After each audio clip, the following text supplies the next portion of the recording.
Assalamualaikum warahmatullahi wabarakatuh. Salam Nusantara. Merdeka. Sahabat jejak sejarah, ini sekelumit tentang di balik cerita, di balik kisah, di balik jejak sejarah tentang proklamasi kemerdekaan Indonesia 81 tahun yang lalu di wilayah Jawa Timur khususnya. Sehari setelah tanggal diproklamasikannya kemerdekaan Indonesia oleh Soekarno-Hatta yang saat itu diproklamirkan pada tanggal 17 Agustus 1945. Sehari sesudahnya berita kemerdekaan itu baru sampai tepatnya di wilayah Jawa Timur di Surabaya. Namun karena banyaknya pasukan Jepang yang masih bercokol, para pejuang di Jawa Timur menghindari tangkapan-tangkapan dan kemudian menghindari sensor-sensor dari pasukan Jepang itu, kemudian menyebarkan berita proklamasi itu dengan bahasa Madura. Dan itulah yang terjadi ternyata 81 tahun yang lalu, tepatnya sehari setelah kemerdekaan, yaitu tanggal 18 Agustus 1945 saat itu. Pada malam harinya, Radio Surabaya yang dulunya bernama Nederland Indies Radio Omroep, yang kemudian berubah nama menjadi Radio Hosokyuku atau Radio Surabaya, itu kemudian menyiarkan berita proklamasi kemerdekaan Indonesia, tapi dengan mengubah teks proklamasi itu dalam bahasa Madura. Hal itu dilakukan untuk mengelabui pasukan Jepang, sekali lagi, supaya tidak mengganggu dalam proses penyebaran berita kemerdekaan Republik Indonesia tersebut. Karenanya ada seorang pejuang bernama Sukamto Timur dan Supeno menerjemahkan teks proklamasi itu ke dalam bahasa Indonesia, ke dalam bahasa Madura dari bahasa Indonesia, lalu disiarkan oleh RP Jakarta Broto Atmojo yang selaku penyiar di Radio Surabaya tersebut.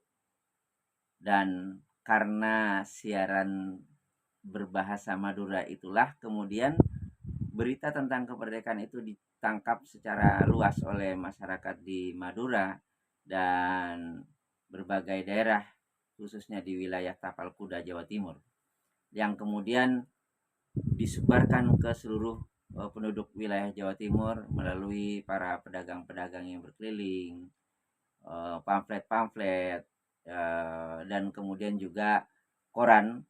Salah satunya adalah koran Warta Madura Su yang saat itu terbit di Madura, menjadikan teks proklamasi berbahasa Madura yang disiarkan dari Radio Surabaya itu sebagai headline, sebagai berita utama, sehingga berita tentang kemerdekaan Republik Indonesia itu semakin menyebar luas di wilayah Jawa Timur, khususnya di daerah Madura, yang kemudian menimbulkan gelombang perlawanan dan mempertahankan kemerdekaan Republik Indonesia itu sampai kepada pelucutan cengkraman pasukan Jepang dengan menurunkan bendera-bendera Jepang dan menggantinya dengan bendera merah putih sebagai tanda kedaulatan Republik Indonesia. Sahabat jejak sejarah, berikut merupakan bunyi dari teks proklamasi berbahasa Madura yang disiarkan di Radio Surabaya sehari setelah proklamasi kemerdekaan oleh Bung Karno dan Bung Hatta di Jakarta. Tepatnya pada tanggal 18 Agustus 1945 pukul 19.00 WIB di Radio Surabaya disiarkan teks proklamasi yang telah diubah ke dalam bahasa Madura seperti berikut. Proklamasi.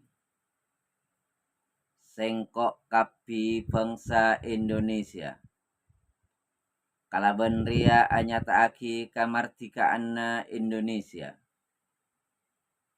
Hal-hal seta sangkot bi ngalena kakobasaan ban enlainna lampaaki kalaban cara setartep tor edelem bekto sepanda. Jakarta tanggal 14 bulan Belu 1945. Atas nyamana bangsa Indonesia, Soekarno-Hatta.